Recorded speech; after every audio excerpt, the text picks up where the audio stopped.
नमस्कार, मैं हूं खुशी पटेल और आप देख रहे हैं अब्रॉड न्यूज नेटवर्क। आज हमारे साथ है नितिन दीक्षित जी, जो जापान के टोक्यो से अपनी लाइफ और एक्सपीरियंसेस के बारे में दुनिया को बताते हैं।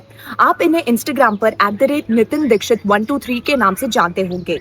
नितिन जी वहाँ की डेली लाइफ, जापान के कल्चरल स्पॉट्स और वहाँ की असली लाइफस्टाइल के बारे में काफी एंगेजिंग तरीके से लोगों को दिखाते हैं। नितिन जी का कंटेंट उन काफी लोगों के लिए इंस्पायरिंग है जो जापान जाने का सपना देखते हैं, फिर चाहे वो पढ़ाई, काम या एक नई लाइफस्टाइल एक्सप्लोर करने के लिए हो। तो चलिए शुरू करते हैं आज की एक खास बातचीत और जानते हैं नितिन जी की जापान की जर्नी, उनके स्ट्रगल्स, उनके एक्सपीरियंसेस और उनकी सक्सेस की कहानी। नमस्कार नितिन जी, सबसे पहले आपका बहुत बहुत स्वागत है हमारे अब्रॉड न्यूज नेटवर्क में आने का। तो सबसे पहले हम अपने व्यूअर्स को बताना चाहेंगे कि हमारे साथ नितिन जी जुड़ने वाले हैं और वो जापान में रहते हैं। तो नितिन जी, क्या आप हमें बता सकते हैं कि जापान में आप कितने सालों से रह रहे हैं और आपका वहां पर रहने का एक्सपीरियंस कैसा है? तो देखिए, पहले तो बहुत बहुत धन्यवाद ANN का, जिन्होंने मुझे अपने प्लेटफॉर्म पे आने का मौका दिया और मैं अपने और ANN के सभी व्यूअर्स की जितनी हेल्प करने की कोशिश कर सकता हूँ उतनी करूँगा और साथ के साथ अपना एक्सपीरियंस भी शेयर करूँगा। तो देखिए, आपका पहला सवाल है कि मुझे जापान में रहते हुए कितना टाइम हो गया है। तो मुझे it's been 2.5 years that I have been living in Japan. And आपका सेकंड क्वेश्चन है कि मेरा एक्सपीरियंस यहाँ पे कैसा रहा है। तो देखिए, जापान का एक्सपीरियंस किसी भी इंडियन के लिए अगर मैं बात करूँ तो ऐसा होगा जैसे कि ज़मीन और आसमान, क्योंकि जापान जो है ना वो इंडिया से बिल्कुल अलग है, बिल्कुल डिफरेंट है ऑलमोस्ट सभी चीज़ों में। Be it cleanliness, be it politeness of the people who are living here, be it beauty, it is extremely beautiful Japan. It looks like you are in some different world. Sometimes I feel कि मैं किस haven में तो नहीं आ गया हूँ। कुछ कुछ जगह ऐसे घर होते हैं कि मुझे लगता है कि मैं कहाँ आ गया हूँ, मैं किसी और ही दुनिया में आ गया हूँ। तो ये चीज़ आपको भी फील होगी अगर आप जापान आते हैं। बात करें क्लीनलीनेस की, तो देखिए क्लीनलीनेस ऐसी नहीं होती है जैसे कि कुछ इंस्टाग्राम पे इन्फ्लुएंसर्स आपको दिखते हैं कि वो वाइट सॉक्स पहनते हैं और वो आधा घंटा रोड पे घूम रहे हैं, टोक्यो के स्टेशन के एक क्राउडेड एरिया में घूम रहे हैं और फिर आधे घंटे बाद वो निकालते हैं अपनी सॉक्स को। तो ऐसी ही सॉक्स होती है, ऐसा नहीं होता है। क्लीनलीनेस बहुत ज़्यादा है, बट इस लेवल की भी नहीं होती है कि आप आधा घंटा वाइट सॉक्स पहन के घूम रहे हैं और सॉक्स जो है वो वैसी की वैसी ही है। बट हाँ, नेक्स्ट लेवल की क्लीनलीनेस है। तो अगर मैं आपको कैमरा फ्लिप करके भी दिखा दूँ, थोड़ा सा अगर रोटेट करके भी दिखाऊँ, तो आपको पता चल जाएगा। अगर आप छोटी छोटी गलियों में भी जाओगे तो आपको जापान पता चल जाएगा कितना क्लीन है। आपको डस्ट तो ढूंढने से मिलती है, मिलती ही नहीं है, तो इतना ज़्यादा क्लीन है। तो यही सब चीज़ें हैं जिसकी वजह से एक्सपीरियंस आपका इंडिया में जो आप रह रहे होते हो तो अलग होता है और जब आप जापान आते हो तो बिल्कुल अलग होता है। तो मेरा एक्सपीरियंस सो फार बहुत ही अच्छा है। तो नितिन जी, हम आपसे ये भी जानना चाहेंगे कि आप जापान वर्क वीजा पे गए थे या फिर स्टडी वीजा पे? तो देखिए, मैं यहाँ पे आया था वर्क वीज़ा पे। तो मुझे किसी ने रेफ़र किया था जापान में, मेरी एक फ्रेंड थी उसने, तो उसके थ्रू मैं यहाँ पे आया था। ये सबसे इजी सिस्टम रहता है जापान में आने का, अगर आपको कोई रेफ़र करता है, क्योंकि इससे एक क्रेडिबिलिटी बनती है कि जो इंसान रेफ़र कर रहा है वो तो ऑलरेडी वर्क कर रहा है। अगर वो किसी को रेफ़र कर रहा है तो कंपनी सोचती है कि उसकी भी क्रेडिबिलिटी अच्छी ही होगी। तो ऐसे में आया था। तो मेरे वीज़ा का जो नाम है वो है इंजीनियर स्पेशलिस्ट इन ह्यूमैनिटीज़ और इंटरनेशनल सर्विसेज। बेसिकली इसको हम इंजीनियर वीज़ा कह सकते हैं। तो इसके थ्रू अगर कोई इंसान यहाँ पे 10 साल स्पेंड करता है जापान में और उसकी इनकम प्रॉपर रही है 10 साल में, कोई गैप नहीं रहा है, कोई टैक्सेस उसने पे किए हैं प्रॉपरली 10 साल और उसने कोई वायलेशन ऑफ लॉ अगर नहीं किया, तो इस पे PR मिलना पॉसिबल है। पर एक और फास्ट ट्रैक सिस्टम होता है जिसको हम कहते हैं highly skilled professional system, HSP system. तो अगर किसी के उस सिस्टम के हिसाब से अगर 80+ पॉइंट्स बन रहे हैं, 80 या 80+, तो वो 1 साल में भी जापान में PR ले सकता है। पर अगर उसके 70+ पॉइंट्स बन रहे हैं तो 1 से 3 साल के अंदर भी उसको PR मिलना पॉसिबल है। तो इसको आप चेक कैसे कर सकते हो कि आपके कितने पॉइंट्स बन रहे हैं? तो एक होता है japanprcalculator.com, वहाँ पे आप जाके देख सकते हो। वहाँ पे वो आपसे पूछेगा कि आपकी सैलरी कितनी है, आपकी एज कितनी है, आपका एक्सपीरियंस कितना है, आपके पास JLPT कौन सा सर्टिफिकेशन है, ये कुछ डिटेल्स पूछेगा और उसके बेस पे वो आपको कैलकुलेट करके बता देगा कि आपके 70, 80, 50 जितने भी पॉइंट्स बन रहे हैं। तो अगर आपके पॉइंट्स 80+ है तो आप 1 साल में वीज़ा ले सकते हो, अगर 70+ हैं तो 1 से 3 साल के अंदर, अदरवाइज आपका 10 साल आपको वेट करना पड़ेगा। तो नितिन जी, क्या आप हमारे व्यूअर्स को बता सकते हैं कि जापान में लाइफस्टाइल कैसी है और डेली लाइफ की सबसे ज्यादा इंटरेस्टिंग चीज आपको क्या लगती है? तो देखिए, जापान का लाइफस्टाइल एकदम डिसिप्लिन्ड और ऑर्गेनाइज्ड है। आप चाहे कन्वीनियंस स्टोर पे जाओ, आप मेट्रो स्टेशन पे जाओ, आप बस स्टेशन पे जाओ, आप किसी भी डिपार्टमेंट स्टोर पे जाओ, सारी चीज़ें एकदम ऑर्गेनाइज्ड हैं, रूल्स के हिसाब से हर कोई चलता है। कोई यहाँ पे किसी को लाइन तोड़ के आगे नहीं बढ़ जाता है। जैसे कि अगर मेट्रो स्टेशन पे हम जा रहे हैं और ट्रेन आई तो हम पहले वेट करेंगे कि बाकी लोग जो निकलना चाहते हैं वो निकल जाएं, तभी हम एंटर करेंगे। आज तक मैंने कभी नहीं देखा 2.5 साल में कि लोगों के निकलने से पहले कोई अंदर घुस रहा है। तो लोग प्रॉपर रूल फॉलो करते हैं। जबकि मैं एक बार राजीव चौक पे था, तो क्योंकि मेरा माइंडसेट ऐसा हो गया था कि हाँ, पहले लोगों को बाहर आने देना है फिर अंदर जाने देना है। बट मैं दिल्ली में राजीव चौक में था, तो मुझे लगा हाँ मैं यही फॉलो करूँगा। बट मैंने ये फॉलो किया, मुझे लोग धक्का मार के आगे निकल गए और वो घुस गए। तो मुझे लगा यार कि ये चीज़ मैं इंडिया में फॉलो नहीं कर सकता, मैं चाह के भी फॉलो नहीं कर सकता। लोग धक्का मार गए और आगे घुस गए। तो लोग यहाँ पे सबसे अच्छी बात ये लगती है कि रूल्स को प्रॉपरली फॉलो करते हैं। ये कोई भी रूल नहीं तोड़ता। चाहे आप रात को 12 बजे 2 बजे भी अगर आप जाओगे और अगर रेड सिग्नल है रोड क्रॉस करने के लिए, तो यहाँ पे इंसान रुकता ही है। आपको अगर डेली लाइफ की इंटरेस्टिंग चीज़ें अगर देखनी है तो आप मेरे इंस्टाग्राम चैनल जिसका नाम है नितिन दीक्षित 123, आप उस पर जाके देख सकते हो। मैं शेयर करता रहता हूँ। और मेरा एक यूट्यूब चैनल है जिसका नाम है निक निहोंगो, NICK निहोंगो। इस पे आप जाके देख सकते हो। मैं अपनी डेली लाइफ की लॉन्ग वीडियोस यूट्यूब पे और शॉर्ट वीडियोस इंस्टाग्राम पे शेयर करता रहता हूँ। और आपका सेकंड क्वेश्चन है कि मुझे कौन सी बात सबसे इंटरेस्टिंग लगती है, तो मुझे इंटरेस्टिंग भी यही बात लगती है कि लोगों को यहाँ पे रूल्स फॉलो करना पसंद है। जैसे कि अगर आप ट्रेन में या किसी मॉल में एस्केलेटर्स में खड़े हैं, तो यहाँ पे एक रूल है कि लेफ्ट साइड जो है वो लोग खड़े होंगे जो आराम से ऊपर खड़े होके ऊपर तक पहुंचना चाहते हैं, और राइट साइड जो है वो छोड़ी जाएगी जिन लोगों को जल्दी ऊपर पहुंचना है, जिनकी ट्रेन मिस हो रही है या जिस भी रीज़न से जिसको भाग के जाना है, तेज़ी से जाना है, वो राइट साइड से जाएगा क्योंकि वो जल्दी से जा सकता है। और उतरते हुए भी यही लोग फॉलो करते हैं। मैं जब सिंगापुर में था वहाँ पे भी मैंने यही नोटिस किया, इस चीज़ को फॉलो किया जाता है।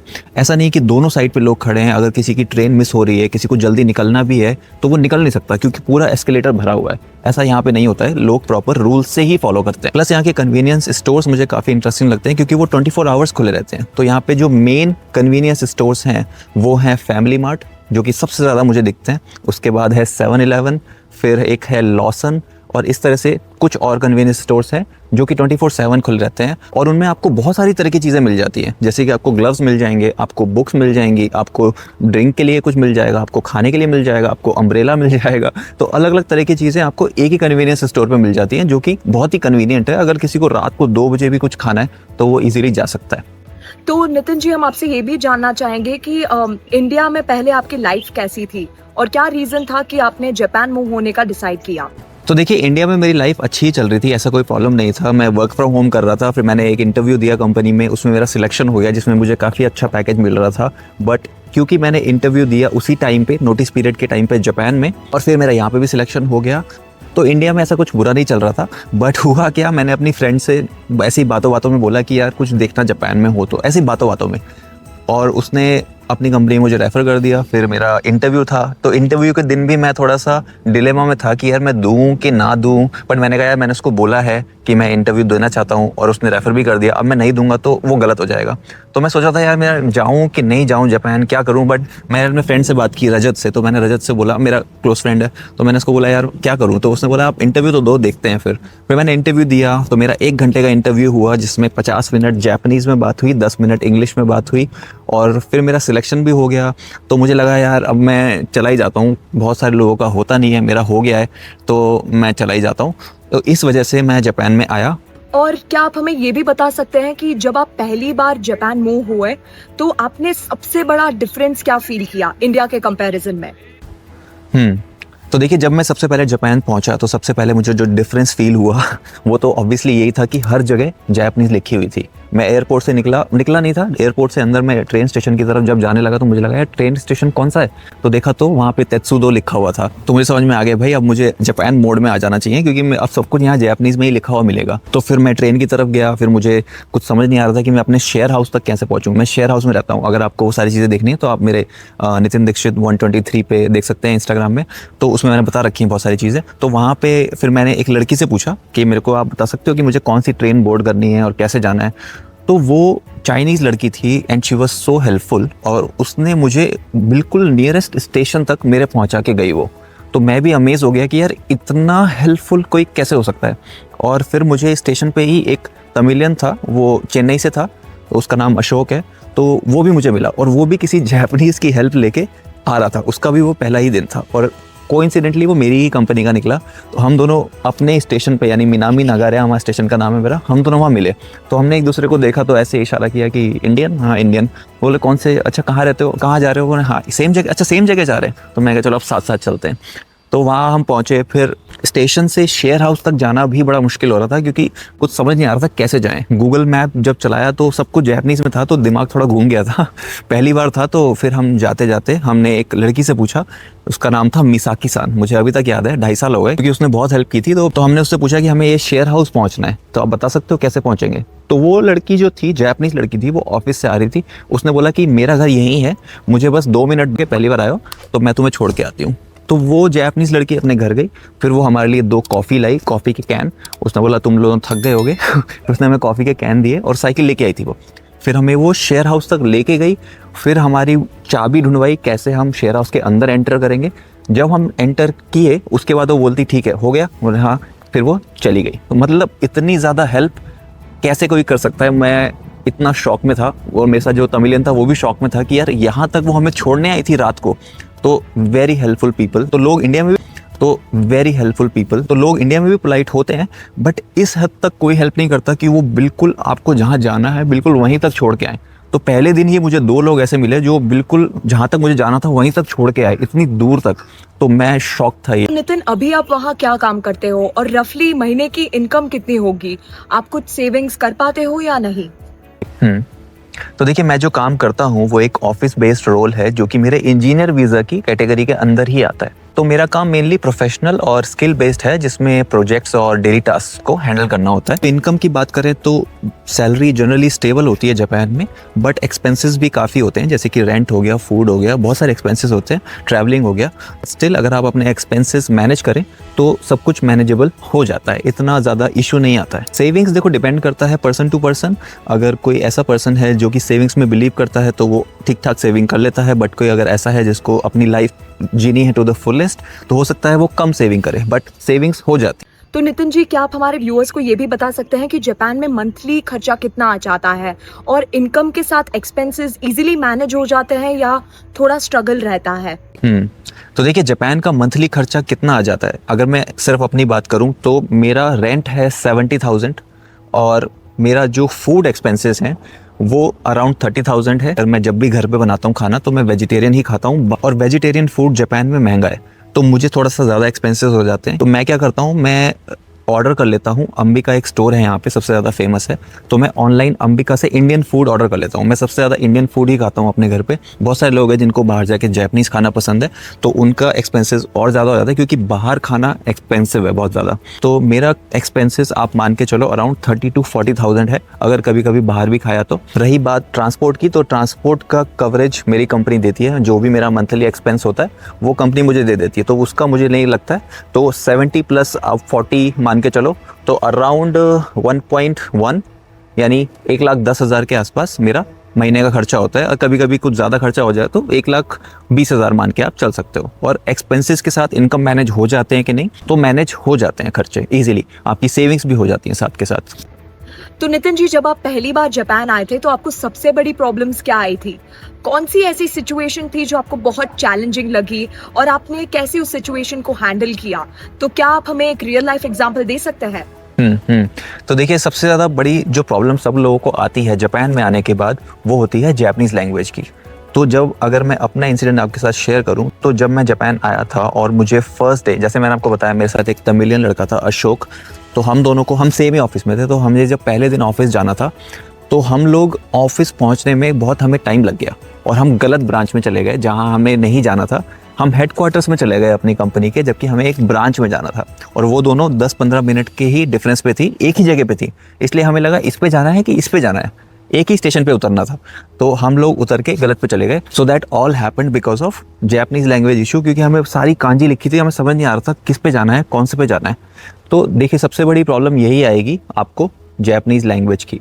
तो ये सब चीज़ें मैं अपने निक निहोंगो जो कि है यूट्यूब चैनल, उस पर भी शेयर की है मैंने सारी चीज़ें, आप जाके देख सकते हो। और मैं आगे भी वीडियोस उस पर लॉन्ग बनाता रहता हूँ कि क्या चैलेंजेस आते हैं और क्या अच्छी बातें होती हैं जापान में। सब चीज़ें आपको वहाँ पे डिटेल में पता चलती रहेंगी, क्योंकि ना बहुत सारे कंटेंट क्रिएटर्स ना जापान को ऐसा दिखाते हैं जो लोग देखना चाहते हैं, मतलब कई चीज़ों को एग्जैजरेट करते हैं। तो मुझे लगता है कि आप उन लोगों को देखो जो आपको सच दिखा रहे हैं, हमको सच देखना है। तो उस एपिसोड के बाद मुझे समझ में आ गया कि यार जापानीज़ एटलीस्ट ट्रेन के नाम, स्टेशन के नाम हमें अच्छे से देखने ही पड़ेंगे। तो फिर मेरा एक फ्रेंड था जापानीज़, मैंने उससे बोला है कि यार आप लोग कौन सी ऐप यूज़ करते हो अपने स्टेशन तक पहुंचने के लिए, या फिर जो ट्रेन सिस्टम को पूरा जानने के लिए, कौन सी ट्रेन कब आएगी कब नहीं आएगी। तो उन्होंने बोला कि हम ये वाले यूज़ करते हैं।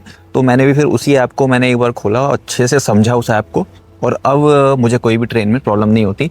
बट हाँ, स्टिल कुछ स्टेशंस होते हैं अगर आप, जिसमें जापानीज़ लोग भी कंफ्यूज हो जाते हैं। जैसे कि शिंजुकू स्टेशन है, बोला जाता है कि उसमें 200 एग्जिट्स हैं उस स्टेशन में। 200 मतलब कितना ही एक्सपीरियंस इंसान हो वो वहाँ पे कंफ्यूज हो ही जाएगा। जापानीज़ लोग भी घूमते रहते हैं यार, हम कहाँ से निकलना है, कहाँ जाना है। और उस स्टेशन पे तो मूवी भी बनी थी, शिंजुकू स्टेशन। तो फिर आप अगर कोई भी चैलेंज फेस करते हो, अगर आप उस पर थोड़ा टाइम दे देते हो तो उस चैलेंज को ओवरकम कर सकते हो। और नितिन जी, आपको एक बेटर लाइफ के लिए क्या क्या सैक्रिफाइस करना पड़ा? फैमिली, कंफर्ट या और कुछ? तो देखिए, बेटर लाइफ के लिए क्या क्या सेक्रीफाइस करना पड़ा मुझे।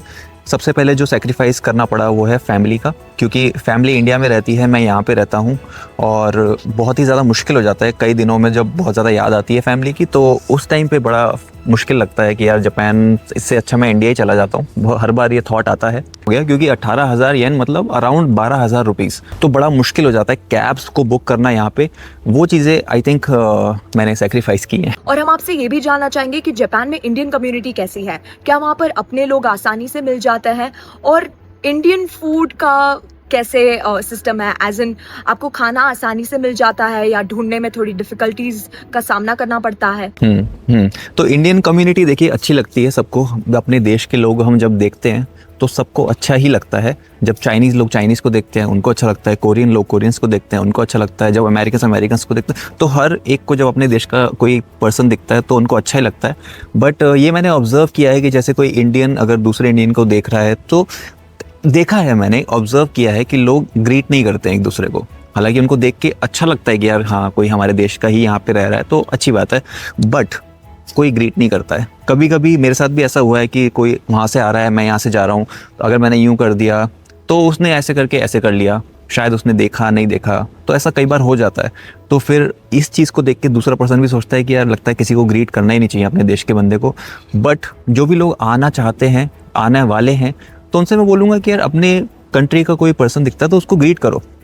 कोई बात नहीं, हम बात नहीं कर रहे हैं बहुत देर तक, बट एटलीस्ट एक ग्रीट बनता है। तो हाँ, इंडियन कम्युनिटी लोग मिल जाते हैं, बट जहाँ मैं रहता हूँ, मैं चिबा में हूँ, तो यहाँ पे नहीं मिलते हैं। मैं मिनामी नगारियामा स्टेशन के पास रहता हूँ, तो यहाँ पे नहीं मिलते हैं। तो उसके लिए आपको निशिकासाई जाना पड़ता है। तो वहाँ पे बहुत ज़्यादा इंडियंस रहते हैं, अराउंड 7,000 to 8,000 इंडियंस रहते हैं वहाँ पे। तो अगर कोई इवेंट भी होता है, इंडियन इवेंट, जैसे दिवाली हो गया और गणेश चतुर्थी हो गया, जन्माष्टमी हो गया, तो ये सारे इवेंट्स निशिकासाई में ही सबसे ज़्यादा सेलिब्रेट किए जाते हैं। तो अगर आप कोई ऐसे हो जिनको ऐसे एरिया में रहना है जहाँ पे सारे इंडियन इवेंट्स भी हों, इंडियंस भी हों, तो आप निशिकासाई में देख सकते हो घर। बट वहाँ पे रेंट बहुत ही ज़्यादा एक्सपेंसिव है। पहली बात तो आपको घर मुश्किल ही मिलेगा, बट अगर मिलेगा तो रेंट बहुत ज़्यादा है वहाँ पे। 1.5 लाख, 1.4 लाख, कभी कभी तो 2 लाख तक भी जाता है पर मंथ। वो पर्सन टू पर्सन डिपेंड करता है कि आपको वहाँ पे रहना है नहीं रहना है। बाकी रही बात इंडियन फूड की, तो इंडियन फूड मैनेज हो जाता है जैसे कि मैंने आपको बताया, बट बहुत एक्सपेंसिव रहता है। हम रोज़ रोज़ जाके नहीं खा सकते, तो बेटर है कि आप कुकिंग सीख के यहाँ पे आओ, ताकि आप सेल्फ डिपेंडेंट रहो। ऑर्डर कर लो अंबिका से या कहीं से भी, और फिर अपना घर पे बनाओ। तो नितिन जी, अब एक बड़ा सवाल आपके लिए। जो लोग कनाडा, यूएसए या ऑस्ट्रेलिया जैसी बड़ी कंट्रीज में जाने का सपना देखते हैं पर पैसों की कटौती की वजह से वहां नहीं जा पाते, क्या उनके लिए जापान एक ड्रीम डेस्टिनेशन बन सकता है? तो देखिए, कनाडा, ऑस्ट्रेलिया, यूएस, जिन कंट्रीज़ की आपने बात की, ये बहुत ही अच्छी कंट्रीज़ हैं। यहाँ पे भी आपको क्लीनलीनेस बहुत ही अच्छी मिलेगी, चीज़ें बहुत अच्छी मिलेंगी, जो खाने की क्वालिटी है, चीज़ों की क्वालिटी है, बहुत अच्छी मिलेगी। But I think what makes Japan different is the politeness of the people who are living here. So Japanese people जितना पोलाइट आपको कोई नहीं दिखेगा। अब जैसे मैं वीडियो शूट कर रहा हूँ और यहाँ पे अभी कोई निकला, तो और अगर कोई कंट्री होती तो हो सकता है वो ऑब्जेक्शन उठा देते कि यार आप यहाँ पे वीडियो की शूट कर रहे हैं, क्योंकि मेरे शेयर हाउस में कुछ अमेरिकन्स रहते हैं, कोई इटालियंस रहते हैं, तो मैं देखता हूँ कि वो ऑब्जेक्शंस उठाते हैं कई चीज़ों पे। जैसे मेरे शेयर हाउस में एक ब्राज़ीलियन था, तो उसने ऑब्जेक्शन उठाया कि आप ये इंडियन मसाले कम बनाओ। मुझे नहीं बोला, एक मेरा इंडियन मेट है, तो उसको बोला कि यार आप ये मसाले कम यूज़ करो, क्योंकि मैं मसाले कंट्रोल नहीं कर पाता, मैं मसाले बर्दाश्त नहीं कर पाता हूँ। बट ये किसी भी जापानीज़ पर्सन ने ये क्वेश्चन नहीं उठाया। तो मेरे हिसाब से जो इंसान कनाडा, ऑस्ट्रेलिया, यूएस में रह चुका है, तो और अगर वो जापान आता है तो वो जापान को बहुत ज़्यादा मिस करता है। आप जो भी इंसान जापान आया है और वहाँ से चला गया है, आप एक बार उनसे पूछना कि यार जापान कैसा था, तो वो आपको बताएंगे कि मेरा वहाँ से आने का मन ही नहीं कर रहा था, कि लोग इतने अच्छे हैं यहाँ पे। बट अगर कोई इंसान जापान में रह चुका है तो उसके लिए इन कंट्रीज़ में जाके या किसी और कंट्री में जाके रहना मुश्किल है, क्योंकि जिस लेवल की पोलाइटनेस जापान में है, रूल्स को जिस हिसाब से लोग यहाँ फॉलो करते हैं, वो चीज़ें आपको दुनिया में कहीं नहीं मिलेंगी। ये बात की मैं गारंटी दे सकता हूँ। And I am not saying this because I live here, you can ask anyone जो कि बाकी कंट्रीज भी गया है और जापान भी गया है, he will tell you the difference. Because मेरी सिस्टर की शादी में कुछ लोग आए थे, वो जापान भी गए थे, वो यूएस भी रहे थे बहुत टाइम तक, ऑस्ट्रेलिया, बहुत सारी जगह गए थे। और जब वो मिले मुझसे और उन्होंने बोला आप जापान में रहते हो, और उन्होंने मुझे खुद बताया कि यार हम इतनी सारी कंट्रीज में रह चुके हैं बहुत लंबे टाइम तक, बट जो हमारा एक्सपीरियंस जापान का था ना, वो हमें किसी भी कंट्री में नहीं मिला। तो आई थिंक आप भी अपना करियर किसी और कंट्री में ना बना के यहाँ भी बना सकते हो, but the condition is that you should know Japanese. So make sure that you study enough Japanese. मतलब JLPT के लेवल होते हैं N5, N4, N3, N2, N1, तो एटलीस्ट आप N4 करके ही आइए, ताकि आप बेसिक कम्युनिकेशन यहाँ पे कर सके। प्लस इसके बाद अगर आपको कुछ और क्वेश्चंस हैं जापान की लाइफस्टाइल को लेके, सैलरी को लेके, और किसी भी चीज़ तरह के क्वेश्चंस हैं, तो आप मेरे इंस्टाग्राम पे नितिन दीक्षित 123 पे जाके आप मुझे फॉलो करके वहाँ पे मैसेज कर सकते हैं। प्लस अगर आपको इंस्टा पे नहीं करना है, अगर आप यूट्यूब ज़्यादा यूज़ करते हो, तो निक निहोंगो करके चैनल है, NICK निहोंगो, निहोंगो मीन्स जापानीज़। तो उस पर आप जाके वहाँ मुझे फॉलो करके आप वहाँ पे कमेंट कर सकते हैं। मैं ज़रूर से ज़रूर कोशिश करूँगा कि आपका रिप्लाई करूँ। जी, आपका बहुत बहुत धन्यवाद हमारे साथ जुड़े रहने के लिए। आई एम श्योर इस बातचीत से काफी सारे लोगों को नई इन्फॉर्मेशन मिली होंगी जो उनके लिए काफी यूजफुल रहेगी। तो अगर आपको हमारी ये वीडियो पसंद आई तो हमारे इस चैनल को सब्सक्राइब करें और वीडियो को लाइक और शेयर करें। धन्यवाद।